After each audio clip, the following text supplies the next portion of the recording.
I know my duty, আমি জানি আমার এই চেয়ারটা কেন আমি পেয়েছি। আমার তো সরে যেতে কোনো আপত্তি নেই। এটা বক্সিং রিং নয়, কিন্তু আমি কিন্তু লড়াই মারপিট করতে আসি। সুদেষ্ণা রায় কিন্তু আমাদের ভাইস প্রেসিডেন্ট ফেডারেশন। গত 7 তারিখ যে বন্ধ হলো, তাতে দেখুন কোনো প্রডিউসার কাজ বন্ধ করেননি এক্সেপ্ট 2 জন। নমস্কার, সংবাদ প্রতিদিন.in আপনাদের স্বাগত। আমার সঙ্গে যিনি বসে আছেন তিনি এই মুহূর্তে বাংলা ফিল্ম ইন্ডাস্ট্রির কি বলবো বিতর্কের কেন্দ্রবিন্দু, না তার দিয়ে বলা ভালো আলোচনার কেন্দ্রবিন্দু। সেটা পজিটিভ দিকেও হতে পারে, সেটা নেগেটিভ দিকেও হতে পারে। এটা কি আদৌ সত্যি? এগুলি সব জানতে হলে আমাদের কথা বলতে হবে ফেডারেশনের সভাপতি সৌরভ বিশ্বাসের সঙ্গে। আমাদের সংবাদ প্রতিদিন.in আপনাকে স্বাগত।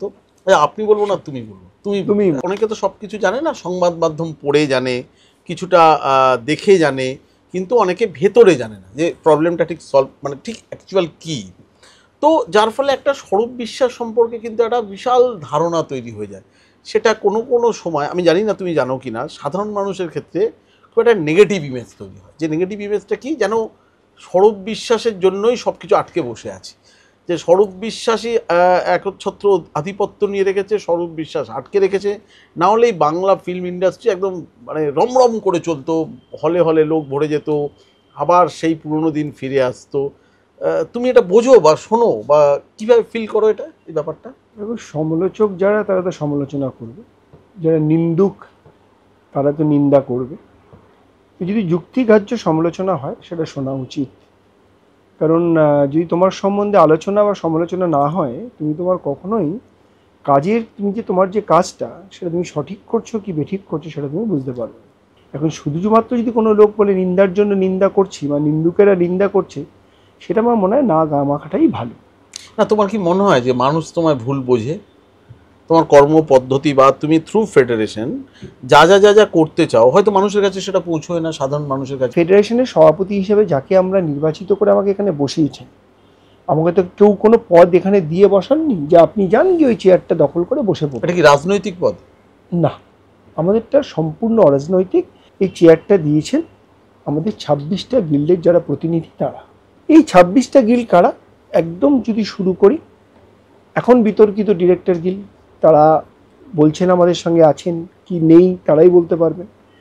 এছাড়া assistant director, cameraman, art director, art setting, makeup, hair stylist, sound recordist, এরকম 26টা guild, light caretaker, camera caretaker, কি নেই এই গিল্ডের মধ্যে? তাদের আমাদের নির্বাচন হয়, নির্বাচন আমাদের ব্যালটে হয়, সেখানে নির্বাচন কমিশনার থাকেন।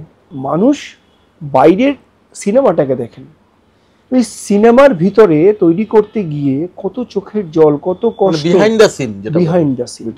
এই ধরো এই যে তাদের যে কত কষ্ট বা তাদের যে তারা যে কতটা ডিপ্রাইভ হয় বা তাদের উপরে যে কতটা অত্যাচার হয়, এটা কতজন জানে? আমরা কিন্তু সেই সংগঠনটা করি যারা পর্দার পিছনে থাকে, আড়ালে থাকে। তুমি কত সাল থেকে সভাপতি? 15 ইয়ার্স। তার আগে এই সমস্যাগুলি হতো? কম হতো। মানে এখন তাহলে তুমি সভাপতি হওয়ার পর বেশি হচ্ছে? বেশি হচ্ছে। কেন? কারণ আমরা প্রতিবাদ করতে শিখেছি। মানে আগে প্রতিবাদ হতো না? না, মানে আগে যদি প্রডিউসার কোনো টেকনিশিয়ানের টাকা না দিত বা অন্য কোনো অন্যায় হতো, তাহলে কি টাকা না পেয়েই কাজ করতে হতো? লক্ষ লক্ষ টাকা বাকি, মানে 1-2 লক্ষ নয়, কিন্তু 20, 25, 30 লক্ষ টাকা বাকি। মানে এত টেকনিশিয়ানদের টাকা বাকি থাকতো? টেকনিশিয়ানরা চান্স পেত না। আজকে আমাদের ন্যূনতম 35 জন, দীর্ঘ লড়াই। আগে আমাদের 5 জন, 7 জন, 10 জন চান্স পেত না। সিনেমায় বাইরে শুটিং করতে গেলে আমাদের টেকনিশিয়ানদের ধর্তব্যের মধ্যেই ধরতো না, নিয়েই যেত না। এই যে এটা বলছো যে 35 জন ইউনিটে রাখতেই হবে, এটা একটা প্লাস দিক আছে যে আমার 35 জন টেকনিশিয়ানের একটা আয়ের পথ তুমি করে দিলে। এটা একটা মাইনাস দিকও তো আছে। যদি ধরা যায় যে আমার সিনেমার বাজেট কম বা আমার যে সিনটা উঠবে সেই সিনটা আমার 35 জন লাগার কথা নয়, 25 জনে হয়ে যেতে পারে, তাহলে তোমার নিয়মাবলীর জন্য আমাকে এক্সট্রা 10 জন কিন্তু ক্যারি করতে হচ্ছে, যে কারণে আমার সিনেমার বাজেট বেড়ে যাবে। এইটাতে তোমরা ফ্লেক্সিবল কেন হচ্ছ না? এরা যে যত ফিল্ম হয়, যত সিনেমা হয়, তাদের প্রডিউসারদের সংগঠন হচ্ছে ইম্পা। ইম্পার সঙ্গে আমাদের চুক্তি আছে 30 লাখ টাকার, যে কেউ যদি কম বাজেটের সিনেমা করতে চান তিনি হাসতে হাসতে সেই সিনেমাটা করতে পারেন আন্ডার 30 লাখের বাজেট। সেক্ষেত্রে তাহলে কতজন ইউনিট পেমেন্ট নিতে? অনেক কম। তার সংখ্যা প্রায় 18 থেকে 20। সেক্ষেত্রে 35 জন লাগবে না। লাগে না। আসলে যদি তোমাকে আমি ভুল বোঝাতে চাই বা তোমাকে যদি ভুল সংবাদটা পরিবেশ করতে চাই, তাহলে তোমার সম্বন্ধে ওই বললাম নিন্দুকেরা নিন্দা করবেন। এই মেমোরেন্ডাম অফ আন্ডারস্ট্যান্ডিংটা তো সবাই জানেন, ইম্পাকালি জানেন। ইম্পার এজিএমএ পাস হয়েছে, ইম্পার নোটিফিকেশন আছে। মানুষেরকে যদি ভুল বোঝাতে হয়, যে জোর করে চাপিয়ে দেওয়া। হ্যাঁ, এইখানে আমার একটা প্রশ্ন আছে যে এরকম ক্ষেত্রে অনেকে দেখা গেছে যে যা প্রডিউসার এবং অনেক ডিরেক্টরের অভিযোগ যে কার্ড হোল্ডার তোমার 35 জন আছে হয়তো, কিন্তু দেখা গেল যে আমি যাকে নিতে চাই, মানে ধরুন আমি যে অ্যাসিস্ট্যান্ট ডিরেক্টর নিয়ে কাজ করতে চাই তার সেই কার্ডটা নেই। এবার এটা তো শিল্প, আমার মনেই হতে পারে যে আমার জন্য বেটার, কিন্তু ওর কার্ড নেই। সেক্ষেত্রে 35-এর বাইরে আমাকে আবার হয়তো আরও একজন 35 নিতে হচ্ছে, তার মানে 35-70 গিয়ে দাঁড়াচ্ছে, হয়তো এইভাবে বাড়ছে। তাহলে আমি যদি সিনেমা পরিচালনা করতে যাই বা প্রডিউসার হই, তাহলে আমি আমার পছন্দের নিতে পারবো না কেন কোনো টেকনিশিয়ান, বা তাহলে সেই টেকনিশিয়ানদেরও কেন কার্ড দেওয়া হয় না? মানে এই ব্যাপারে আপনার কি? তার মানে যে অ্যাসিস্ট্যান্ট ডিরেক্টর বা যে ডিরেক্টর বা যে চিফ অ্যাসিস্ট্যান্ট ডিরেক্টর তাকে অ্যাসিস্ট করছে, তাহলে কি সে যোগ্যতা সম্পূর্ণ নয়? কোনো ডিরেক্টর তো মনেই হতে পারে যে আমার সঙ্গে এর কম্বিনেশন খারাপ না, তবে যোগ্যতা সম্পূর্ণ নয়। দুটি জিনিস হয়, একটা হচ্ছে আমার বাড়ির লোক, আমার পেটুয়া লোক, সেটা একটা আলাদা ব্যাপার। আর হচ্ছে যোগ্যতা সম্পূর্ণ লোক। বিষয়টা যে যোগ্যতার সম্পূর্ণ লোক, তার মানে তিনি যে কাজগুলো করছেন যাদের নিয়ে, তারা যোগ্যতা সম্পন্ন লোক নন। অনেকে মনে করতে পারে না, যদি যোগ্যতা সম্পন্ন লোক না হয় তাহলে তাকে নিয়ে কাজ করতে হচ্ছে। তাহলে আমি তো একটা তোমার মাধ্যমে সবাইকে একটা বার্তাই দিতে চাই, আপনি ফেডারেশনের কিছু লোক না নিয়ে একটা শুটিং করে দেখান না। আমরা তো বাধা দিচ্ছি না, আমরা আজ পর্যন্ত বলুন কোনো জায়গায় শুটিংয়ে বাধা দিয়েছি যে করতে দেব না, এ কথা কিন্তু বলি। আমরা আপনার সঙ্গে কাজ করব না, এটা আমার সাংবিধানিক অধিকার। হতেই পারে আপনারা পছন্দ হতে পারে যে আপনি আমাদের সঙ্গে কাজ করবেন না। আজকে গুপি শুটিং এর নামে কি হচ্ছে বলুন? যে গুপি শুটিং এর নামে আজকে আমরা কাকদ্বীপে কি দেখেছি? একটা মহিলাকে মলেস্টেশন করা হয়েছে, কাউকে রেপ করা হয়েছে। রাজারহাটে আমরা কি খুঁজে পেয়েছি গুপি শুটিং এর নামে বলুন? গুপি শুটিংয়ে যে ধরনের সিনেমা তৈরি হচ্ছে, সেটা কি আমাদের এই সমাজ ব্যবস্থার জন্য ভালো? আজকে গুপি শুটিংগুলোতে যদি আমাদের ফেডারেশনের মেম্বাররা থাকেন, তারা কিন্তু কোনো অনৈতিক কাজের সঙ্গে যুক্ত হবেন না, এটা ফেডারেশন বিশ্বাস করে। 23-24 এজিএমে একটা পাস হয়েছে আমাদের, যে কেউ যদি ডকুমেন্টারি, কেউ যদি ইউটিউব, কেউ যদি ছোট ফিল্ম করতে চান, তার সুবিধা মতো ইউনিট ফেডারেশন দেবে। আসলে ছোট ছোট অনেক ফিল্ম ডিরেক্টরের ধারণা যে আমার বাজেট নিয়ে আমি আপনাকে পারমিশন খুলে দেখিয়ে দেবো যে লাস্ট 3 মাসে আমরা কতগুলো ইউটিউব, কতগুলো ছোট সিনেমা ইউনিট অনুযায়ী দিয়েছি। সেখানে ইউনিট শুনলে আপনি হাসবেন, 10 জন, 12 জন, 15 জন। তাহলে সমস্যাটা কোথায় হয়? নিন্দুকেরা নিন্দা করবেন না, কিন্তু ডিরেক্টর অ্যাসোসিয়েশন কেন নিন্দু করতে যাবে? ওদের সঙ্গেই কেন হচ্ছে? ডিরেক্টর অ্যাসোসিয়েশন খুব সম্মান জানিয়ে বলছি, ওখানে খুব স্বনামধন্য ইগো নিয়ে ডিরেক্টররা আছেন, আমি তাদের খুব সম্মান করি। তারা আমাদের এই ইন্ডাস্ট্রির তারা স্তম্ভ বলতে পারেন, বা বলতে পারেন যে আমাদের গৌরব, বা তার মধ্যে এমনই কিছু লোক আছেন। এই ডিরেক্টর গিল্ডের নামে প্রডিউসার্স, মানে প্রডিউসার ডিরেক্টর সমস্যাটা কিন্তু ওখানে। মালিক পক্ষ কিন্তু কখনোই শ্রমিক পক্ষের ভালো চাইবেন না। যারা প্রকৃত ডিরেক্টর দেখুন, তাদের সঙ্গে কোনো সমস্যা নেই। সমস্যাটা তৈরি করছেন যারা প্রডিউসার ডিরেক্টর, যারা নিজের স্বার্থসিদ্ধি করার জন্য আজকে ডিরেক্টরস গিল্ডকে ব্যবহার করছে। সাম্প্রতিক এটি ঘটনা ঘটেছে। সৃজিত রয় যে সিরিয়ালটি করবেন, আপনি দায়িত্ব নিয়ে বলছি, সৃজিত রায় কি সেই সিরিয়ালের ডিরেক্টর না প্রডিউসার? সেই সিরিয়ালের প্রডিউসার অ্যাজ পার জি এগ্রিমেন্ট। যদি এগ্রিমেন্ট দেখেন, সেখানে উনি প্রডিউসার হিসেবে ওই সিরিয়ালটা পেয়েছেন। লড়াই করছেন কি ডিরেক্টর? লড়াই কার? প্রডিউসারের। লড়াই করছেন কি ডিরেক্টর? গত 7 তারিখ যে বন্ধ হলো, তাতে দেখুন কোনো প্রডিউসার কাজ বন্ধ করেননি, এক্সেপ্ট 2 জন, মিস্টার রাজ চক্রবর্তী, মিস্টার অর্ক গাঙ্গুলি। এই 2 জন ছাড়া প্রত্যেকটি প্রডিউসার তার কাজ করেছে। আপনাকে গাড়ি নিয়ে ঘুরতে হলো? আমরা দেখতে গেছিলাম যাতে কোনো জায়গায় কাজ বন্ধ, আমাদের টেকনিশিয়ানদের জোর করে ফ্লোর থেকে বার করে না দেওয়া হয়। আমরা এটা শুনতে পেয়েছিলাম যে কিছু জায়গায় আমাদের এনফোর্স করা হবে, যে টেকনিশিয়ানরা গেছেন সকালবেলা, তাদের হয়তো এনফোর্স করা হতে পারে বেরিয়ে যাওয়ার জন্য। সেটা যাতে না হয়, আমাদের টেকনিশিয়ানরা যাতে সুষ্ঠুভাবে কাজ করতে পারেন, কাজের পরিবেশ যাতে ভালোভাবে থাকে, তার জন্য আজকে আমরা সবাই, শুধুমাত্র আমরা নই, আমরা পুরো ইসি কমিটি গেছি। জয়দীপ দা তো প্রডিউসার না, কৌশিক দা তো প্রডিউসার না। আজকে কৌশিক বাবু তো তার নিজের ফেসবুক পেজে গিয়ে বলেছেন আমার কেন টেকনিশিয়ানদের সঙ্গে মিটে গেছে। কৌশিক বাবু ইঞ্জিনিয়ার এবং লেবারের একটি উদাহরণ দিয়েছিলেন। আমি কৌশিক বাবু অনেকগুলো কথাই বদ্ধ ঘরের মধ্যে বলেছেন, সেটা এই মুহূর্তে বলা উচিত নয়, কারণ এটা কিন্তু ভদ্রতা এবং এটা একটা আন্ডারস্ট্যান্ডিং।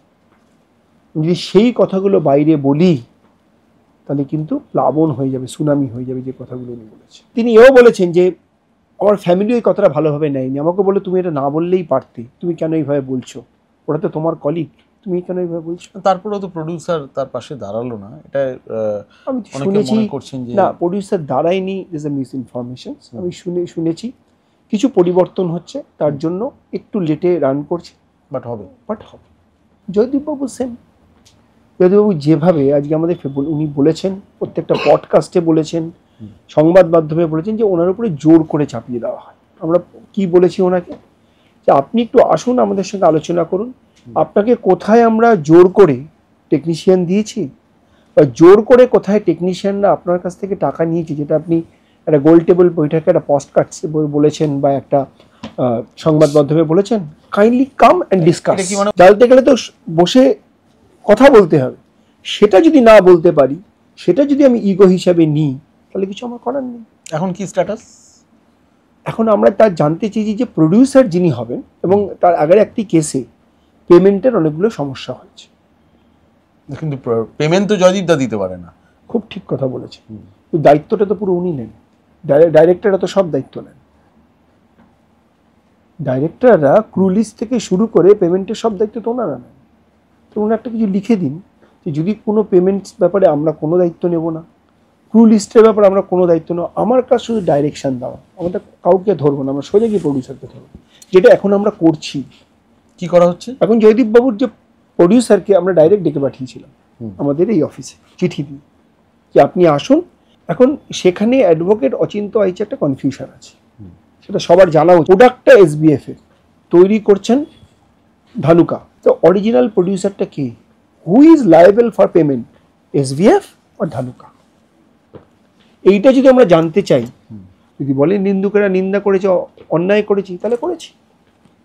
কালকে যদি পেমেন্টটা আমরা না পাই, তাহলে কিন্তু টেকনিশিয়ানদের পেট কাটা যাবে, কারোর কিন্তু পেট কাটা যাবে। আমরা ডেলি ওয়েজেস, আমি আরেকটা কাজ করলে পাই, কাজ না করলে পাই না। তুমি একটা প্রেস কনফারেন্স করে যেটা ওই একটা মহিলাদের যৌন নিগ্রহ বা মহিলা গঠিত একটা কথা বলেছিলে, যে এটা কাদের মিন করেছিলে, ডিরেক্টরদের না প্রডিউসার? যেটা দিয়ে তোমার বিরুদ্ধে একটা মানহানির মামলা হয়েছে, জানিয়ে জল গড়াচ্ছে, এইটা কি বলতে পারো তুমি কোনো প্রেস কনফারেন্সে দাঁড়িয়ে? ডিরেক্টরদের বিরুদ্ধে একটা ম্যাটারটা সাবজুডিস, এটা নিয়ে বলা উচিত না, কোর্টে চলছে, আগামী দিনে কোর্টের রায় হলে বুঝতে যাবেন কে ভুল কে ঠিক। আমি যেটা বলেছি আজকে আপনাদের চ্যানেলে আবার বলছি, যে আমি কিছু কানাঘুষো শুনেছি, কিছু সোশ্যাল মিডিয়ায় দেখেছি যে বিভিন্ন প্রডিউসার ডিরেক্টর বা প্রডিউসারদের সম্বন্ধে অনেকে কমপ্লেন করেছেন, আমি শুধু সেটাই বলেছি যে আমি শুনেছি কোথায়, আমি কানাঘুষো শুনেছি, এবং আমি আপনার বিভিন্ন সোশ্যাল মিডিয়া সবার সম্বন্ধে দেখুন, তারপর থেকে আমি সোশ্যাল মিডিয়া, আপনিও দেখেছেন, আপনি সোশ্যাল মিডিয়া ব্যবহার করেন, যারা শুনছেন তারা সোশ্যাল মিডিয়া ব্যবহার করেন, বিভিন্ন চ্যানেলে দেখেছেন, তারপরে সেটা কোর্টে গেছে, বিভিন্ন জায়গায় কেস চলছে, তাদের নামগুলো আমি আর বলছি না, পরপর তো কমপ্লেন চলে এসছে। আমাদের একজন এখানে কেরালার সম্বন্ধে, কেরালার যিনি হেড তার সম্বন্ধে কমপ্লেন করেছেন, তিনি রিজাইন করেছেন। তা আমি যদি তাদের কথার উপরে ভিত্তি করে বলে থাকি যে এরকম একটি হয়েছে, তো কি আমার বলাটা অন্যায়? আমি তো বলিনি যে উনি করেছেন, আমি তো বলিনি যে রামবাবু করেছেন, শ্যামবাবু করেছেন, জয় বলেছি, যে আমি যেটা কানাঘুষে শুনেছি বা বিভিন্ন সোশ্যাল মিডিয়ায় দেখছি না। কিন্তু আপনি তো পয়েন্ট আউট করেননি, কারণ আমি যদি একটা ডিরেক্টর, আমি যদি বলতাম যে রামচন্দ্র বাবু এই কাজটি করেছেন, সেটা তো অনেক সহজ হতো ব্যাপারটা। তাহলে রামচন্দ্রবাবু যে কাজটি করেছেন যদি বলতাম, তাহলে আপনি বলতে পারতেন যে আপনি অন্যায় করে রামচন্দ্রবাবু সম্বন্ধে আপনার কোনো এভিডেন্স নেই, তাই বলেন। আমি কিন্তু যতটা সোশ্যাল মিডিয়া দেখেছি, সোশ্যাল মিডিয়া আপনি কার সম্বন্ধে কমপ্লেন পাচ্ছেন, কাদের সম্বন্ধে আপনি বলুন। কিছু আপনি নাম- তো সোশ্যাল কিছু কিছু নাম নাম পেয়েছেন। এসছে। এবার আমি একটা কথা বলি, কিন্তু যদি এইভাবে ভাববাচ্চে বলা হয় যে ডিরেক্টরদের পক্ষে কিছু, তাহলে যে এটার মধ্যে ইনভলভও নয় তারও তো একটা সামাজিক সম্মান নষ্ট হতে আমার পারে। কথাটা কিন্তু তাই ছিল যে আমি সোশ্যাল মিডিয়া যেটা দেখেছি সেটা বলছি, কিছু কিছু মানুষের সম্বন্ধে তো কমপ্লেন, যারা কমপ্লেন করছেন তারা বলবে, যারা সোশ্যাল মিডিয়া দেখছেন তারা বলবে, যারা আপনাদের গণমাধ্যমে যাদের সম্বন্ধে লেখা হচ্ছে তারা পড়বে। যে কোনো নিয়ম তৈরি হয় ভালোর জন্য, তো এই নিয়মের ফাঁস কোথাও কোথাও কি একটু একটু আলগা করে বা একটু সমঝোতার রাস্তায় গিয়ে ঠিক করা যায় না, যেটাতে অ্যাটলিস্ট সবার ভালো হতে হবে। মানে আমি বলছি যে ধরুন অনেক ভালো এডি আছে বা অনেক অনেক টেকনিশিয়ানস আছে যারা বিভিন্ন দিন দিয়ে কার্ডের আবেদন করছে, পাচ্ছে না, অথচ কার্ড পেলে তাদের কাজ পেতে সুবিধে হয়, বা এরকম আরও কিছু, মানে এগুলো কি একটু করা যায় না? একটা নিয়ম এবং নীতি তৈরি করতে হয় যাতে আমাদের এই 8,000 8,500 দাগে যুক্ত প্রায় 60,000, আপনি 8,000 ভাবছেন, যদি তার পরিবার ধরেন তাহলে 4,000, কত ক্লাস 4 ধরুন 32,000। 30,000 এই 32,000-এর জায়গায় খাবার যারা সাপ্লাই করেন তাদের সংখ্যা কত, যারা এই বিভিন্ন জায়গায় চা দেন, খাবার দেন, এই পুরো ইন্ডাস্ট্রির উপরে যারা আছে, একটা হিসাব করে দেখবেন, আমরা অনেক দিন একটা হিসাব করেছিলাম, প্রায় 80 থেকে 90,000 লোক কিন্তু এর উপর ডিপেন্ডেন্ট। করছে ইন্ডাস্ট্রি, সেই জন্যই বলা হয়। তাদের প্রোটেকশন দেওয়ার জন্য একটা হেলমেটের যদি আমরা ব্যবস্থা করি, খুব অন্যায় করছি না, কিন্তু এই কার্ডটা নতুন করে আর কেউ পাচ্ছে না কেন? মানে ধরুন যদি আবেদন কে করে- বললো পাচ্ছে না বলুন? যদি কেউ যোগ্য সম্পন্ন ব্যক্তি মনে করেন যে আমার কার্ড প্রয়োজন, আমি দীর্ঘদিন ইন্ডাস্ট্রিতে কাজ করছি, বা আমার খুব ভালো কাজ করার অভিজ্ঞতা আছে বা সার্টিফিকেট আছে, আপনি সরাসরি ফেডারেশনে আসুন। এটা আমাদের ফেডারেশন অফিস, যেখানে আপনিও বসে আছেন, এখানে আসতে গেলে মানে কেউ পারমিশন আসে না, মানে এসে বলেন আবেদন করে না, মানে আমি আজকে এটা জানতে প্রতিদিন চাইছি। .in এর মাধ্যমেই বলছি, যদি এই যোগ্যতা সম্পন্ন কোনো মানুষ আছেন, থাকেন, বা তার সার্টিফিকেট আছে, প্লিজ আপনার অল ডকুমেন্টস নিয়ে ফেডারেশনে আসুন। ফেডারেশন প্রতিদিন বিকেল 5:30 6টা থেকে খোলা থাকে, রাত 9টা 10টা পর্যন্ত। মানে তার যোগ্যতা প্রমাণ করুক, করুন, নিয়ে এসে অ্যাপ্লাই করুক ফেডারেশন। মানে তাহলে কেসটা কি এরকম হচ্ছে যে এখানে আসে না অথচ বাইরে থেকেই মন্তব্য করে দেয়, যে কার্ড যদি পাচ্ছি না। কেউ অ্যাপ্লাই করে থাকে, যোগ্যতা সম্পন্ন মানুষ, তিনি পাননি, একটা বলুন না আমাদের যে আমি যোগ্যতা সম্পন্ন, আমার এই সার্টিফিকেট আছে, বা আমি দীর্ঘ 12 বছর 15 বছর ধরে ইন্ডাস্ট্রিতে কাজ করছি, কিন্তু আমি কার্ড পাচ্ছি। প্লাস কেউ আছেন যে আমি এর ঘরের লোক, ওর ঘরের লোক, আমাকে একটু ঢুকিয়ে একটা কার্ড করে দিলে ভালো হয়, ওই কার্ডটা কিন্তু আমি বন্ধ করে দিয়েছি। আমি অস্বীকার করবো না যে আমাদের এই টিম, মানে আমরা যবে থেকে শুরু করেছি, সুজিতবাবু ওর সাথে দীর্ঘদিন ধরে আছেন, আমার বলতে পারেন অন্যতম পরামর্শদাতা। এগুলো আগে হতো, টাকা দিয়ে কার্ড পাওয়া যেত, টাকা দিয়ে কিছু পাওয়া যেত, এখন কিন্তু সেটা আর আমি করতে দিই না। আগে হতো টাকা দিয়ে কার্ড, হ্যাঁ, অনেক আগে হতো। না আপনি সভাপতি হওয়ার আগে? আগে তখন কে সভাপতি ছিলেন বার করুন। যারা আজকে বলছেন পলিটিক্যাল, আমার ব্যক্তিগত পলিটিক্যাল পরিচয় নিয়ে বলছেন, এর আগে তো অনেকে ছিলেন, তা তো সব পলিটিক্যাল লোক, তা তো রাজ্য কমিটি, জেলা কমিটি, এই কমিটি, ওই কমিটির লোক ছিলেন, তখন পলিটিক্যাল ছিল না। আজকে হঠাৎ করে কিন্তু আমাকে পলিটিক্সে মনে হলো। না, কিন্তু অরূপ বিশ্বাস দাদা হওয়ার জন্য কোনো সুবিধা পাওয়া যায়? নিশ্চয়ই পাওয়া যায়। দাদা ভাইয়ের সম্পর্ক তো বাড়িতে, উনি তো মাননীয় মন্ত্রী, টেলি একাডেমির চেয়ারম্যান। আমি তো অনেক চেয়ারে বসে সবাইকে জিজ্ঞেস করে, আমি স্যার করে কথা বলিও না, তাই উনি আমাকে তাই বলেন। কি স্যার বলে? হ্যাঁ, অরূপ বিশ্বাস আপনাকে স্যার বলে মিটিংয়ে কথা কখনো বলে? আপনি করে বলেন, কখনো মাননীয় করে কথা বলেন, তাই তো হওয়া উচিত। সম্পর্ক বাড়িতে, উনি আমায় সম্মান দিচ্ছেন, আমি ওনাকে সম্মান চেয়ার, দিচ্ছি না, চেয়ার। আমি ওনার চেয়ারটাকে সম্মান দিচ্ছি, কিন্তু উনি একজন ক্যাবিনেট মিনিস্টার, উনি এই টেলি একাডেমির চেয়ারম্যান। হ্যাঁ, সম্পর্কটা বাড়িতে, সেটা তিনি আমার সামনে যেই থাকুক না কেন, আমি আমার টেকনিশিয়ানের ব্যাপারে কারোর সঙ্গে কম্প্রোমাইজ করি না, সর্দার। Because I know my duty. আমি জানি আমার এই চেয়ারটা কেন আমি পেয়েছি। যদি আমি এই চেয়ারটায় না বসি, আমি আন্দোলনে থাকবো না, আমি এত কথা বলবো না, আমি এত শত্রু বাড়াবো না। শত্রু বেড়েছে প্রচুর। মানে কি চায় তারা? তারা চায় যদি আমি না থাকি, না থাকলে- আগের সেই দিন ফিরিয়ে নিতে। মানে না থাকলে কি সুবিধা হবে? না থাকলে সেই করে, সেটা আমার ওনারা বলবেন, আমি কি করে বলবো। ইন্দিবিন আমি সবাইকে আলাপ করে দিই, আপনাদের সবার জানা উচিত। আমার honourable working president mister Joychandra Chandra, বিখ্যাত আর্ট ডিরেক্টর, আমাদের joint secretary mister Sujit Kumar Hazra, manager গিল্ডের জেনারেল সেক্রেটারি মিস্টার হাসান, ওই যে আমাদের কস্টিউম গিল্ডের সেক্রেটারি রবি বলে সবাই ওকে জানে। তো আমাদের পুরো টিম, এটা আমাদের টিমের তুমি হচ্ছে মেন ডিফেন্ডার। ডিফেন্স না অফেন্স আমি নিজেও জানি না, সেটা আমার কলিগরা বলবেন যে আমি কি। তুমি যেরকম বললে শত্রু বেড়ে গেছে, তো উল্টো দিকেও তো বড় বড় প্লেয়ার, তোমাকে তো মানে গোল আটকাতে হয় খুব কষ্ট করে আর কি। আপনি যদি আপনার রাস্তায় সঠিক থাকেন না, সামনে যেই থাকুক। এটা কি ইগো সমস্যা না? দুটো আমার তো সরে যেতে কোনো আপত্তি নেই, আমি দুবার বলে, আমি সত্যি কথা আজকে এটা বলি সবার সামনে, আপনাদের চ্যানেলে ফার্স্ট এটা বলছি, আমি দুবার দিতে চেয়েছিলাম, জিজ্ঞেস করুন আমার কলিগরা কি বলে, মানে টেনশন সহ্য করতে না পেরে না না না শত্রুতা বাড়ছে? না না, কোনো শত্রুতা বাড়ার জন্য না, কেউ যদি মনে করেন আমি না থাকলে ইন্ডাস্ট্রি ভালো চলবে, তো আমার কোনো আপত্তি নেই।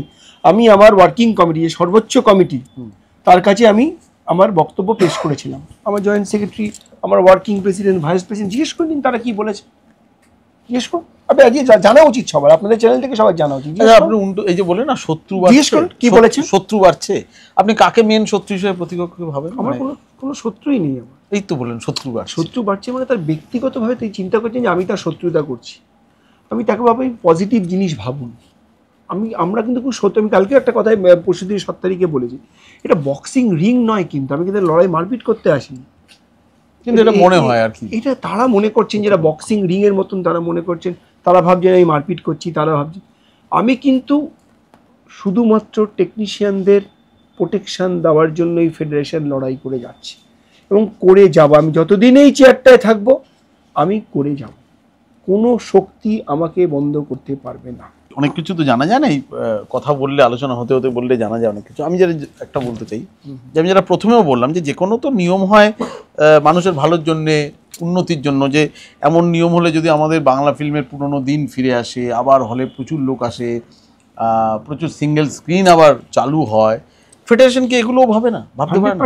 আপনি ইম্পাকে জিজ্ঞেস করুন, কারণ আপনি ফেডারেশন সিঙ্গেল স্ক্রিনে খোলার জন্য নন্দনে ইম্পার হয়ে কে প্লি করেছেন, সম্মানীয় নেত্রী বলবো, সভাপতি বলবো, প্রিয়া সেনগুপ্তা ম্যাডামকে জিজ্ঞেস করুন।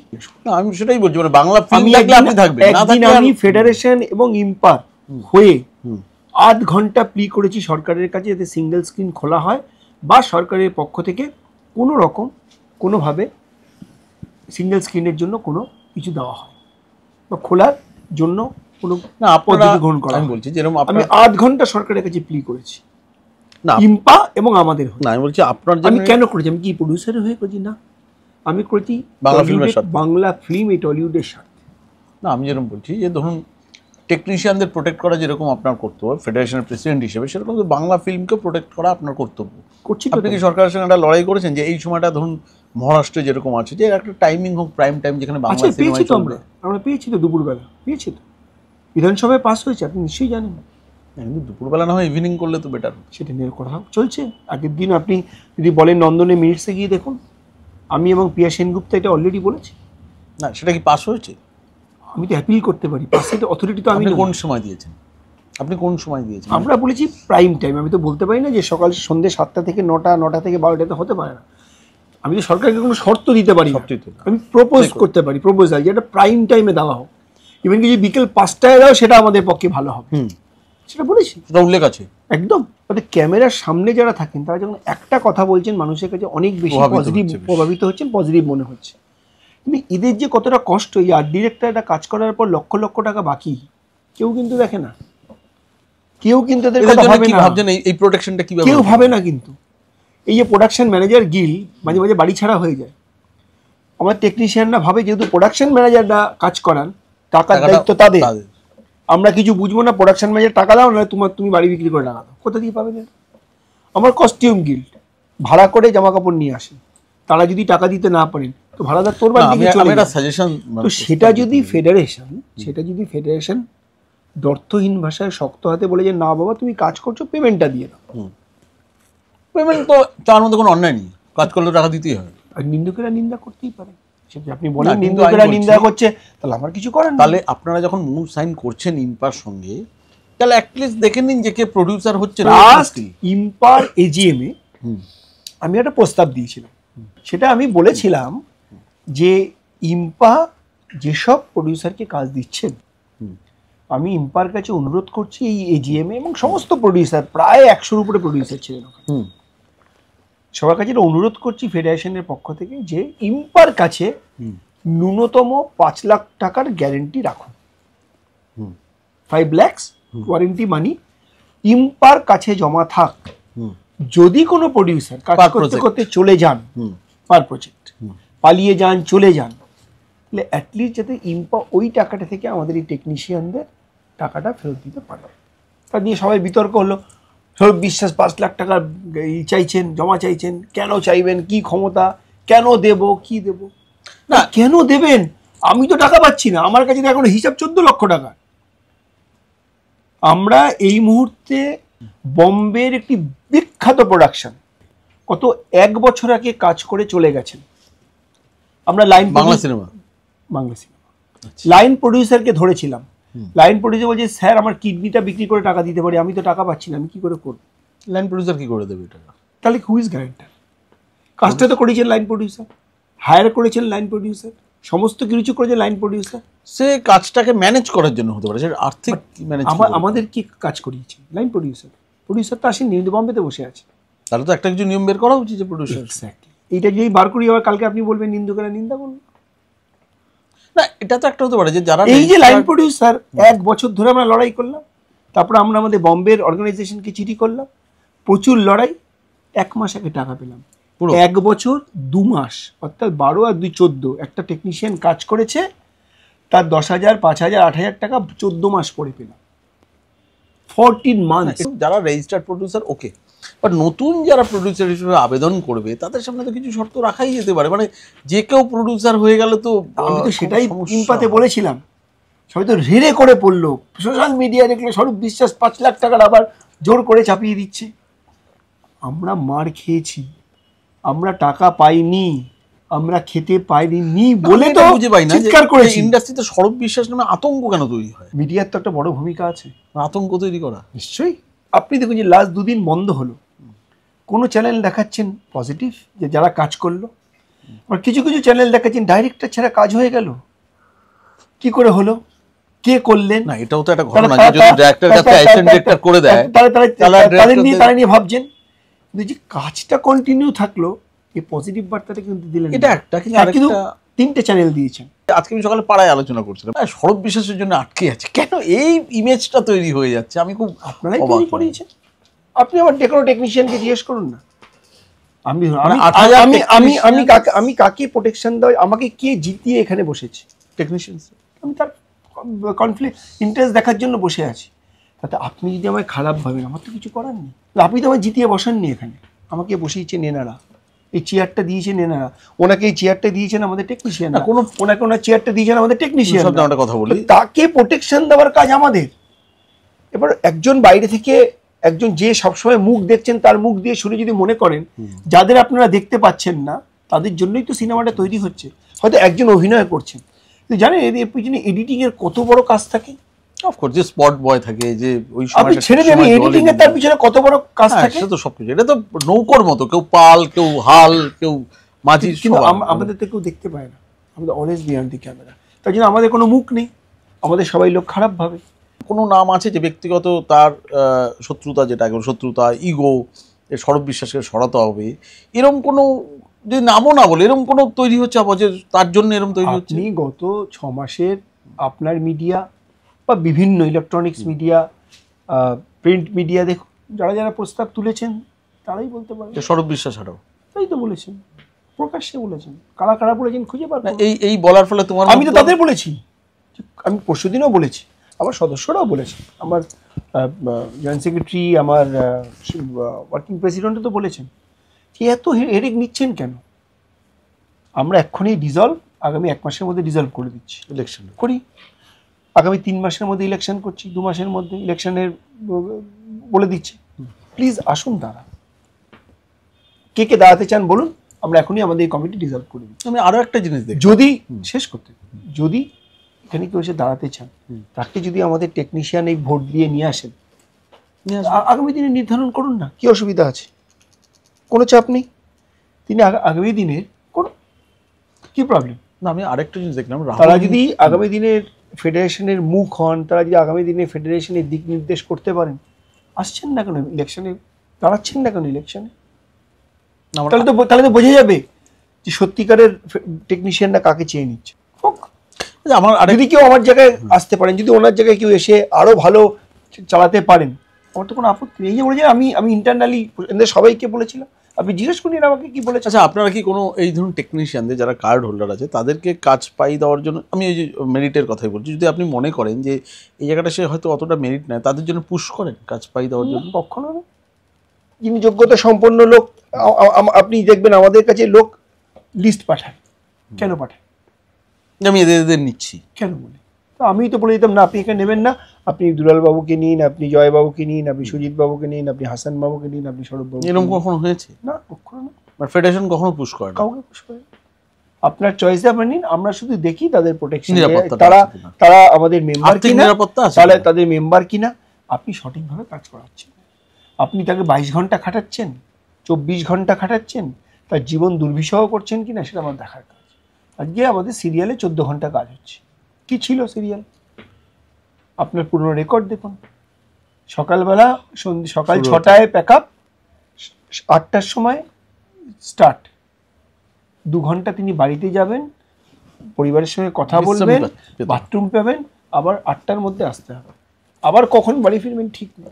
আজকে দেখুন একটি সিনেমায় 29 ঘন্টা 30 ঘন্টা কাজ হয়েছে, অন রেকর্ড দিয়েছে, কিন্তু আপনাদের পুরো ডকুমেন্টেশন দিয়েছে। হ্যাঁ, এটা আপনি কি মনে করেন একজন সাংবাদিক হিসেবে যে এইটা সঠিক পদ্ধতি? কিন্তু এটার প্রতিবাদ আমরা ফেডারেশন থেকে করি, আমি কি অন্যায় করছি? আপনারা বলুন যে একটা মানুষ 28 ঘন্টা শুটিংয়ে আছে, 30 ঘন্টা শুটিংয়ে আছে, সম্ভব? গত 3 বছরে নাকি শোনা যায় যে রেমুনারেশনও বড্ড বেড়েছে টেকনিশিয়ানদের, এতে তো বাজেট নাকি আরো, যার ফলে বাড়াতে বাধ্য হচ্ছে। বাজারে যদি আলুর দাম আজকে 25 টাকা হয়, আর টেকনিশিয়ান যদি মায়না পায় 300 টাকা, তাহলে তার সংসার না, কিন্তু চলবে বাংলা কোথা থেকে? সিনেমাও তো চলার মানে আগে যে কটা বেরোতো এখন তো তার হাফ হাফ হয়ে গেছে। আপনি যদি ইম্পায়ার রেকর্ড ঘাটেন তো প্রায় অর্ধেকের অর্ধেক হয়ে গেছে এগুলো। বহুরূপী কেন ভালো চলেছে? খাদান বললেন, খাদান কেন ভালো চলেছে বলুন? বাংলা ফিল্ম থাকলে তো আপনিও থাকবেন। আমি বলছি ভালো কিছুর জন্য কখনো প্রস্তাব দিয়েছেন? আমরা তো সবসময় সহযোগিতা করতে রাজি। আপনি 30 লাখের নিচে করুন, সহযোগিতা করতে রাজি। আপনি ছোট ফিল্ম করুন, রাজি। ইউটিউব ফিল্ম করুন, ছোট দিতে রাজি। বাট আপনি বলবেন আমি 2 কোটি টাকার ফিল্ম করবো, আপনার না 20 জন লোক নেই, এটা বিচারিতা নয়। আপনার সমস্ত টেকনিশিয়ান 110, 120, 130 জন আপনার টোটাল ক্রু কাজ করছে, তার মধ্যে 35 নিয়ে আপনি টানাটানি করছেন, আর 35 জনের বেশি হচ্ছে, তাহলে আর 90 জন কারা? ফিল্ম ইন্ডাস্ট্রি অনেক বেশি পিছল, খুব স্লিপারি। সন্তর্পণে পা ফেলতে হয় খুব দেখে শুনে। এত এখানে এত শত্রু। এত এখানে সার্ফ পড়ে থাকে, লিকুইড পড়ে থাকে, যে কোনো ডিটারজেন্ট সময় পড়ে থাকে, slippery পড়ে যেতে পারে। যে কোনো সময় পড়ে গিয়ে আঘাত পেতে পারে।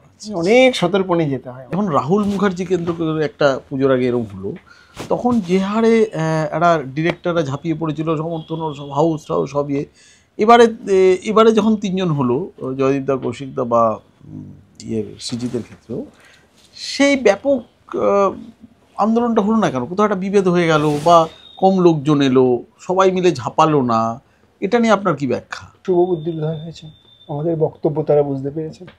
মানে আপনি বলছেন ডিরেক্টরদের মধ্যেও একটা বিভাজন হয়ে গেছে, বোঝা না বোঝা নিয়ে। হয়েছে কি হয়নি আমি জানি না।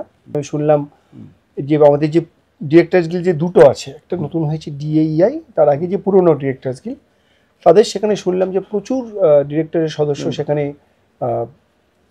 মানে মেম্বারশিপের জন্য অ্যাপ্লাই করেছে এবং মেম্বার হয়েছে। তার মধ্যে কিছু বড় বড় ডিরেক্টরও শুনলাম তাদের মেম্বারশিপ না, নিয়েছে। কিন্তু পুরোনোটা থাকতে তাহলে নতুন হলো কি করে? আবার একটা দুটো কি করে চলে? সেটা ডিরেক্টরস গিল্ড বলতে পারবে না, পুরোনোটা কি ডিঅ্যাক্টিভ হয়নি, অ্যাক্টিভ আছে? হ্যাঁ, অ্যাক্টিভ আছে। তারা এখন আবার পুনরুদ্ধার হয়েছেন, তারা আবার তাহলে নতুন যে করে নতুন ডিরেক্টর আসবে সে কোনটাকে বুঝবে, মানে কোনটা অনুমোদিত, সেটাই তো হয়ে যাবে না তাহলে?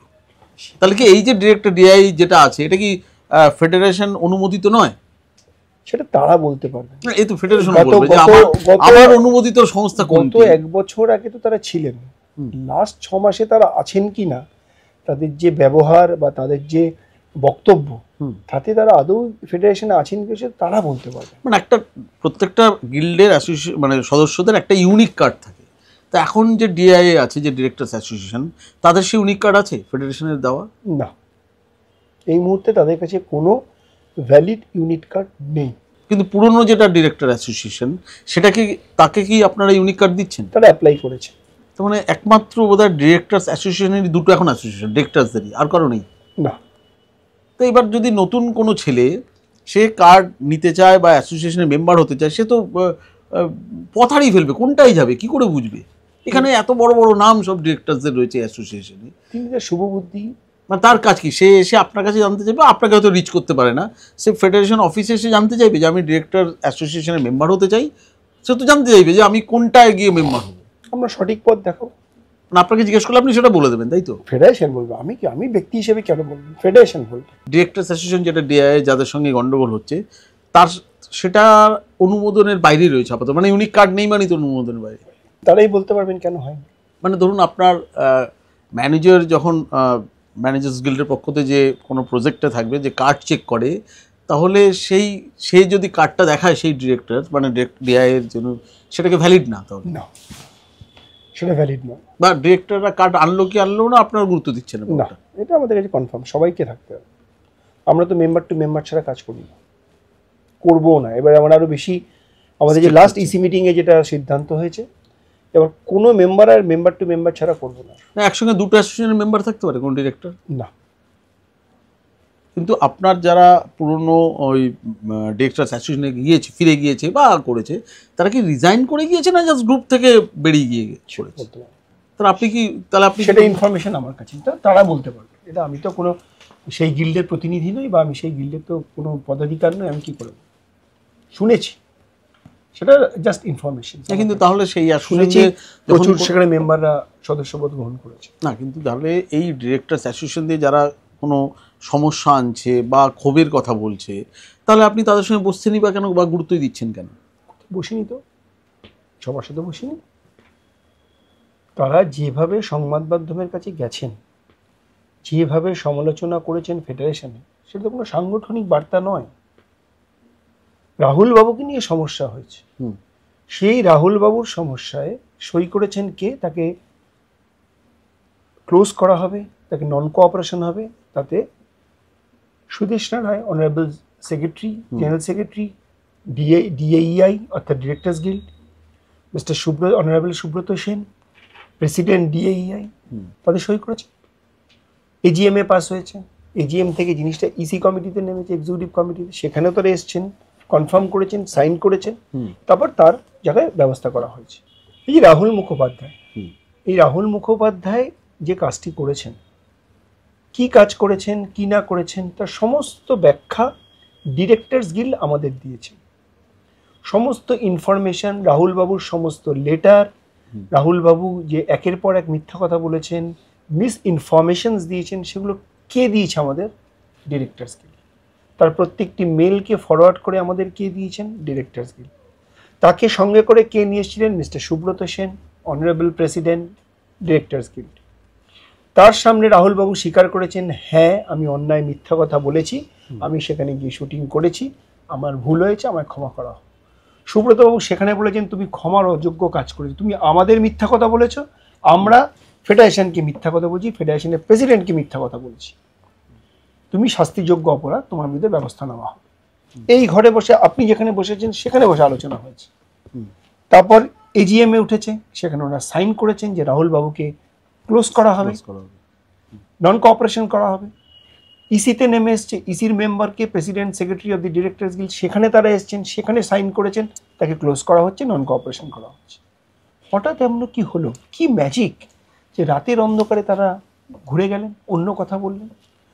যদি তাদের মনে হতো যে এই সিদ্ধান্তটাকে আবার রিভিউ করার প্রয়োজন আছে, তিনি একটি চিঠি দিয়ে আবার ইসি কমিটিতে আসতে পারতেন। সেটা না করে তারা সংবাদ মাধ্যমে গেলেন, ফেডারেশনকে জানা তাই বললেন, ফেডারেশনের কর্মকাণ্ড নিয়ে প্রশ্ন তুললেন। আপনিও তো সেই ফেডারেশনের সদস্য, এবং সর্বোপরি আপনারা জানলে অবাক হবেন যে সুদেষ্ণা রায় কিন্তু আমাদের ভাইস প্রেসিডেন্ট ফেডারেশনের। তো তিনি সেখানে কিছু আলোচনা করলেন না, তিনি সরাসরি সংবাদ মাধ্যমে গেলেন, ফেডারেশনের কর্মকাণ্ড নিয়ে প্রশ্ন তুললেন। ফেডারেশন জোর জবরদস্তি করবে, তাহলে উনিও সেই জবরদস্তির মধ্যে ছিলেন। যখন ফেডারেশনের সিদ্ধান্তগুলো নিয়েছে তখনও সেই জবরদস্তির মধ্যে উনিও ছিলেন। জিজ্ঞাসা করেছিল আপনাদের মিটিংয়ে কখন আসেননি তো, আসলেন না, বাইরে সমস্ত কিছু সংবাদ মাধ্যমকে বললেন, ফেডারেশনের প্রশ্ন তুললেন। ফেডারেশনে আর্থিক দুর্নীতি হয়, এত বড় কথা উনি বলেছেন অন রেকর্ড। ওনাকে তো প্রমাণ করতে হবে যে কি আর্থিক দুর্নীতি ফেডারেশনে হয়েছে। শোকজ করেছেন, সময় মতো পাবেন। অনেকক্ষণ ধরে আলোচনা হলো। আমার মনে হয় যে আমাদের দর্শকরা নিশ্চয়ই এতদিন ধরে যে প্রশ্নগুলো ছিল, যা আমরা কিছুটা জানি, যার বেশিটাই জানি না, কিছুটা লোক মাধ্যমে শুনি, কিছুটা মিডিয়ায় শুনি, নানা রকম ধারণা করি। কখনো তিনি ভিলেন বানায়, কখনো তাকে হিরো বানায়। বাট আলটিমেটলি কি হচ্ছে ফেডারেশনের, বা এই পরিচালকদের সঙ্গে দ্বন্দ্ব, বা টেকনিশিয়ানদের সমস্যা, বা বাংলা ফিল্ম ইন্ডাস্ট্রির বর্তমান কি প্রবলেমস, কি অবস্থা, আশা করি এই আলোচনার মাধ্যমে পুরোটাই চলে এসছে বা উঠে এসছে। ধন্যবাদ আরেকবার সৌরভ বিশ্বাসকে, ফেডারেশন প্রেসিডেন্ট আমাদের সৌরভ বিশ্বাস। আপনারা দেখতে থাকুন সম্পূর্ণ সাক্ষাৎকারটি আমাদের সংবাদ প্রতিদিন .in-এ। নমস্কার।